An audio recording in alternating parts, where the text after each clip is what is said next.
And I appreciate people like you because you don't allow your ego to get the best of you. Like some of the best fighters that I've ever seen are some of the calmest people in the world. Calmest, most cool, like in any situation. You know, they can get pushed and it's like, oh, dude, hey, that's my fault, man. I shouldn't have gotten your way. Meanwhile, in their head, it's like, dude, I could literally destroy you like so fast.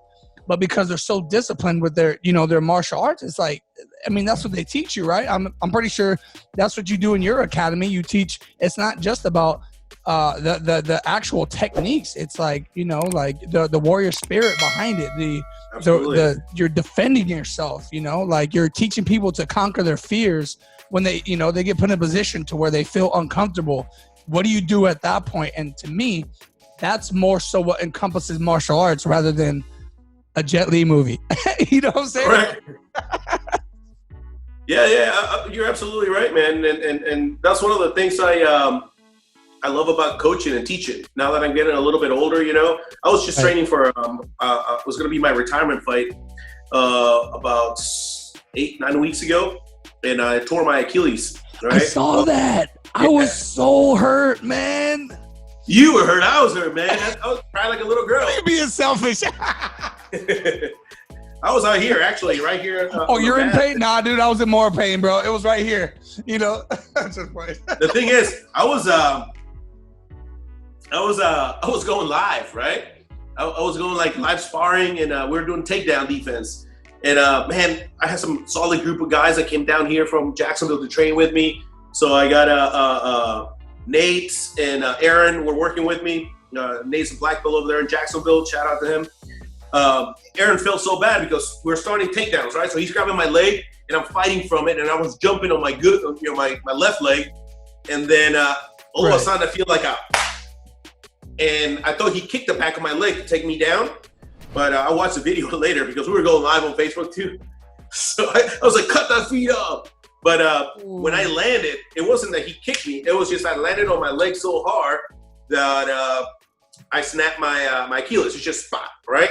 And then I grabbed it when I fell down because I thought he kicked me. So what? You imagine grabbing the bottom of your heel on your Achilles, right? And then all you feel is like jello. There is no that hard tension that you get back there. And at that point, it made it even worse in my head. So I was like, ah! And then I was like, I just like, call 911, dude, because I'm not getting up. Call 911. I need some meds. It was funny because I was kind of laughing at the time, but I was like that nervous laughing, you know, like, oh my God. And then Coach Nate, he goes, hey, do you want me to cut the live feed on Facebook? This is after I'm cursing and going like, cut it off. Get me out of here. After I was like, man, people saw me like that. So and he didn't share it. He deleted it, right? So nobody can see it afterwards. It was good. So if you saw it, you saw it. But after that, the evidence is gone. So then I went live again like 5 minutes later when I calmed myself down and tried to act a little tougher. You know, I was like, hey, guys, you know. And the ambulance came in, and they gave me this freaking, she's like, you're going to feel great after this. Man, I don't know what it was, but I could see like purple around my ears. It was like weird. I could see my ears. Imagine that. I could see my ears, right? Wait, what? Yeah, it was weird, man. I think it was like, what was the medication? It was morphine? Above, like, no, it was more than morphine, right? It was the stuff that cops now, if you touch it, you know, when they detain people, if they touch a little bit, they get sick. You know, they have to get an EpiPen on them. But it's medicated, so it's, you know, cops obviously got that stuff? Control. Yeah, the ambulance pulled over. And the lady, when she saw my leg, she's like, hey, you need this, you know? And it was good, man. I was like talking normal. I felt no pain, go to the Naval Hospital. But yeah, man, after the surgery, they reattached it. That's when the real pain began. I thought it was over. You know, I got knee surgery, shoulder surgery. You really take, you know, your medication. You don't feel a lot of pain, discomfort maybe. But for that week after surgery, it was the most painful thing. So don't mess around with your Achilles, man. That shit was horrible. I was in pain, brother. So, but after that, now I feel better. I can walk now. So now I'm starting rehab, pushing it a little bit. And I'm still going to do my last fight over there at Blue Corner Mixed Martial Arts in Kansas City, Missouri at the Harris Casino. So shout out to my boy, Ben Nogueras. He's the president of Blue Corner Battles, Blue Corner MMA over there in Kansas City. So I'll be out there. and doing it, throwing down one more time, and that's it. And after that, I'm just going to focus on jiu-jitsu and retire from mixed martial arts. And it was so hard for me to get into like jiu-jitsu for the longest time because I would just like out-strengthen everybody. Yeah. And so you get that one dude, you're like, oh, now I'm about to destroy him. And he's putting you in a pretzel. Like, he's like, you're the nerdiest guy of the group. He's like a jiu-jitsu nerd, you know. He's like figuring out the equation between your hip and your knee bone. It's like, oh, the angle's got to be correctly. Well, if I take the right angle and correct the obtuse in your kneecap, that's what happens. Man, that's what happens. Or the worst thing is, you get a jiu-jitsu nerd that weighs 260 pounds and is 6'4". That's when you're in trouble. You know what I'm saying? That's what I tell people, man. Size matters. But if you're a big, strong dude and you're also a beast in Brazilian Jiu-Jitsu wrestling, just imagine you're like that. If you're looking at percentage-wise in the world, right?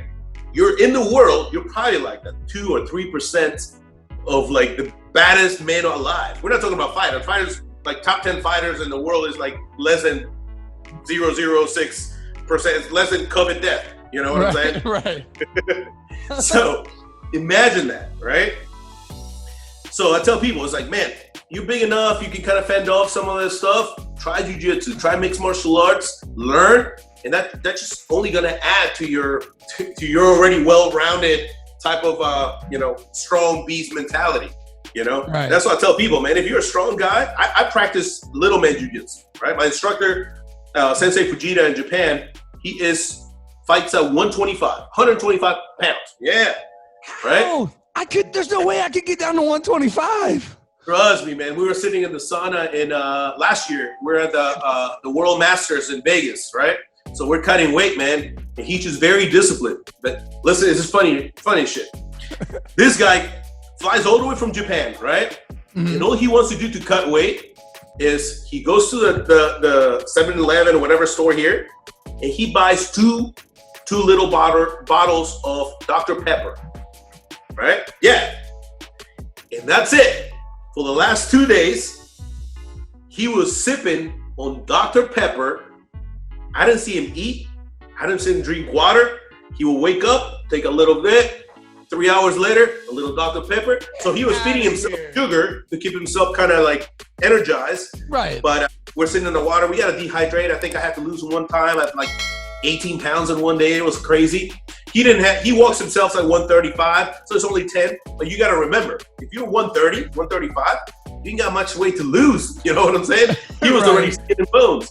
But he's always made weight. And the jiu-jitsu that he teaches me, it's little man jiu-jitsu, leverage, grips, using points of leverage to overcome. So when I use that, and I'm already a big guy, if I do get somebody that's a little more skilled and is beating me into those points, I can go freaking hold smash on their ass and get my strength out there. You know what I'm saying? So I'd rather do that than realize, go in and use my strength and then find that one guy that's as strong or stronger than me. And then I'm like, oh, how do I do this? How is this technique? So when you see me, man, with my guys, I go to my bag, I put myself in different positions until I start feeling like they're getting the best of me, and then I put a little bit of weight, a little bit of muscle in there. So the little things that we learn as we become a little bit older, use some trickery and to be able to beat the young guys still.